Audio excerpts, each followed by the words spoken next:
সকালবেলায় খুব সুন্দর একটা গল্প করলাম, এক বন্ধু পোস্ট করেছে, পড়ে এত ভালো লাগলো সেটা একটু না বলে আর পারছি না। যে জীবনে আমরা এত সহ্য করি, ভাবি এই সামনে বোধহয় ভালো দিন আসছে, এরপর বোধহয় আমার ভাগ্যের চাকাটা ঘুরে যাবে, খুব সুন্দর আমার জীবনটা হবে। এই করতে করতে করতে করতে একটা সময় দেখি আমাদের চুলগুলো পেকে গেছে, কারণ আমরা এই সহ্য ক্ষমতাটাকে ভাবি এটা স্বাভাবিক। এই সহ্য করতে করতে যেই সম্পর্কগুলো থেকে আমাদের অনেক আগে বেরিয়ে আসা উচিত ছিল, অনেক আগে সেগুলোকে মুছে ফেলা উচিত ছিল, কিন্তু আমরা করতে পারি না। আমরা ভাবি এরপর ভালো হবে, এরপর ঠিক ভালো দিন আসবে, এই করে করে আমাদের অনেকটা সময় চলে যায়, যখন আর আমাদের কিছু করারও থাকে না। এই গল্পটা হচ্ছে একটা ব্যাঙের বলেছে, যে একটা ব্যাঙ যখন নাকি তাকে জলে ছাড়া হয়, তখন জলটা যখন গরম কিছুতে বসিয়ে ব্যাঙটাকে ছেড়ে দেওয়া, তখন ব্যাঙটা ভাসতে থাকে, কারণ গরম জলের সমতাটাকে সে নিজে সহ্য করার জন্য ভেসে থাকার চেষ্টা করে।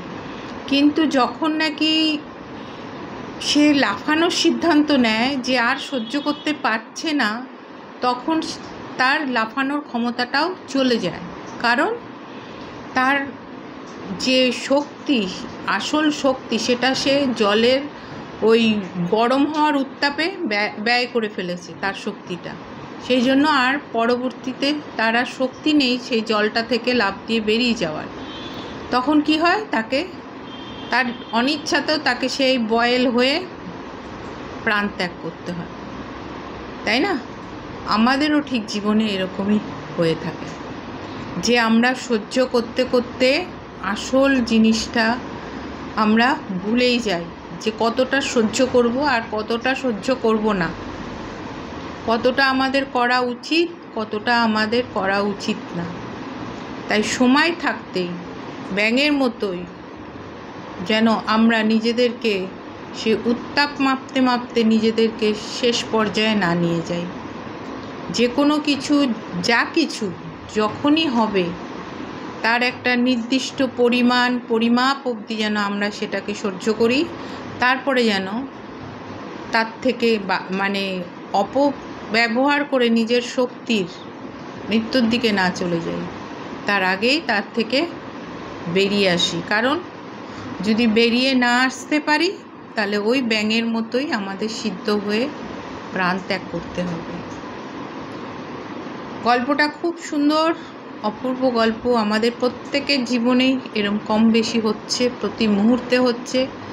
তাই সময় থাকতে যে কোনো কিছু ডিসিশন নেওয়া উচিত। সহ্য করে এরপর ভালো, তখন আর সময় থাকে না তার থেকে বেরিয়ে আসা। সেই জন্য একটা নির্দিষ্ট সময় ঠিক করে নিতে হবে, এইটুকু থাকবো, এইটুকু সহ্য করব, তারপর আর নয়। এটুকু আজকের মতো। আবার কিছু বলবো, কিছু মনে হলে অবশ্যই বলবো, প্রত্যেকের সাথে শেয়ার করব।